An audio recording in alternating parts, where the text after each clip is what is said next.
Hello, my friends. Just yesterday, Zelensky gave another interview about the situation in Ukraine and the ongoing negotiations. Elon Musk, who is now in Trump's circle, mocked Zelensky's words about how the US won't be able to force him to sit down and listen. Zelensky wanted to show that no one would dictate to Ukraine what it should do, but as it seems, something didn't go according to plan. Musk commented, "He has an incredible sense of humor." After his conversation with Putin, Scholz also made a statement. The best way to understand Putin is to talk to him. As the German Chancellor noted in an interview with Süddeutsche Zeitung, speculating on what's going on in the Russian leader's mind won't help us move forward.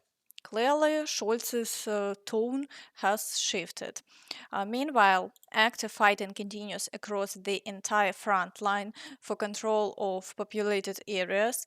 Despite suffering massive losses, the Russians are advancing. I've mentioned before that this is all being done under one condition.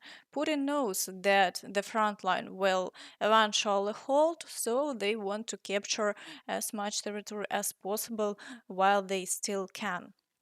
It also seems the Russians are trying to pull our forces toward the Chernihiv region. In addition to another attempted border breach in Chernihiv a few days ago, there has been an increase in shelling there.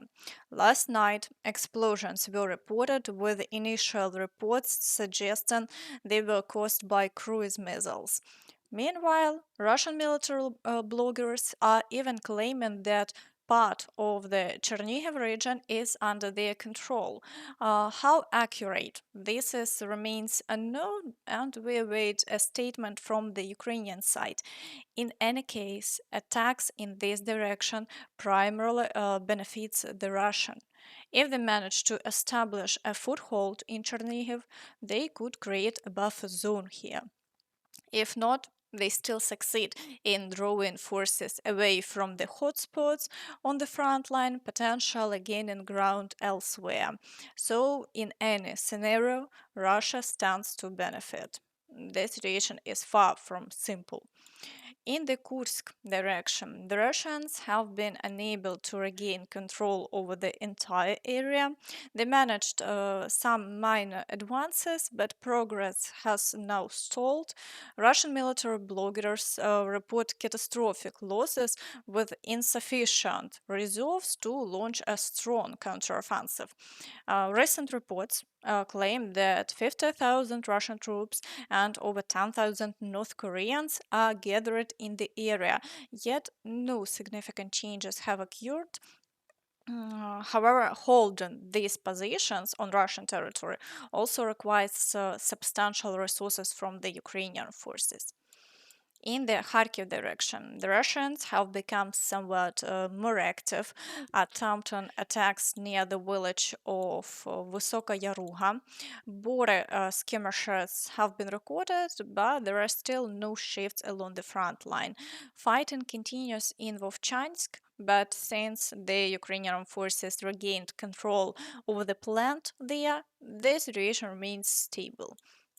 In the Kupiansk direction, Russians are attempting to assault Kolesnikivka but have made no progress. Interestingly, the Russian Minister of Defense claimed a few days ago that they already controlled the village, though it seems that they were very premature in the announcement. For now, activity has decreased as they regroup to push further into Kupiansk itself, given their recent advances have brought them close to the town's outskirts. In the Borova direction, the Russians are advancing toward Kopanky, with attacks recorded toward Novosilka, and shelling continues unabated. The Russians are preparing to break through to Borova, soon intensifying artillery preparation. Further south, there are battles in the fields near the village of Makiyevka, but there have been no frontline changes in this area. In the Kreminna direction, Russians are assaulting Terny and attempting to break through near Zarychne. Additionally, shelling has been recorded along the front line, targeting areas including Liman, where they plan to advance in the future. However, there were no new changes on the ground over the past day. In the Siversk direction, the Russians continue to assault Verkhnyo-Kamensk and are breaking through near Vyumka. The shelling of Siversk also remains relentless as they prepare for further assaults on the city, aiming to level it to the ground in the process. In the Chasiv Yar direction, despite a worsening situation as Russian forces managed to extend the southern flank, they have been unable to advance further and activity has decreased again. Attacks are only noted near Bilahora, where the Russians are attempting to reclaim previously lost positions. However, the Ukrainian forces are repelling all attacks and there were no changes over the past day. In the Toretsk direction, activity remains high. Here, the Russians continue their advance in Toretsk and are assaulting Velyka and Sherbinivka, with heavy shelling complicating the defense efforts. However, there have been no new changes over the past day. In the Pokrovsk direction, Russians are assaulting Myrolюбivka, Promень, Lysivka, Petrivka, and Pustinka. As for the settlement of Grigorivka, the Ukrainian side still hasn't confirmed its capture by Russian forces. However, it's likely true as the village is nearly encircled and fighting has already moved toward the area of Petrivka. In the Kurakhove direction, Russians managed to advance to the village of Dalne and take control of part of the settlement.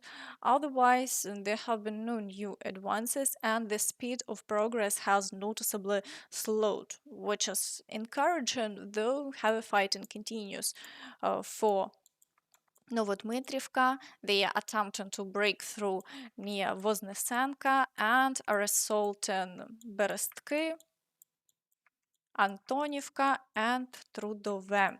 The Russians are also shelling and Andriivka, but no assaults have been recorded in this direction yet. In Kurakhove itself, Russians have established a foothold on the outskirts, but the Ukrainian forces continue to eliminate them there as they gather reserves for a further push into the town. In the direction of Velyka Novosilka, the Russians announced the capture of Makarivka and are already actively shelling new positions in preparation for further attacks. Offensive actions have also been recorded near the settlements of Novodaryevka and Rivnopil, but there have been no changes over the past day. In the Zaporizhzhia direction, the Russians continue attempting to assault Novoandriivka, though without success, and the front line remains unchanged over the past day. It seems that a large-scale offensive by Russian forces in this direction is still not underway. In the Kherson direction, the Russians are showing significant activity on the left bank, trying to break through to the islands and take control of the gray zone. Shelling continues, but there have been no changes. Meanwhile, reports have emerged of strikes of Crimea, specifically in Chernomorsk and Yevpatoria.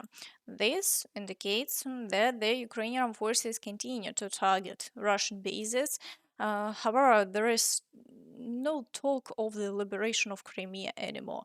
While it was previously suggested that this could be achieved through military means, now Zelensky states that the war should end by 2025 through diplomatic means.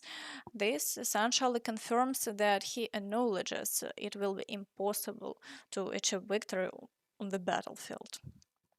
And it's all from me.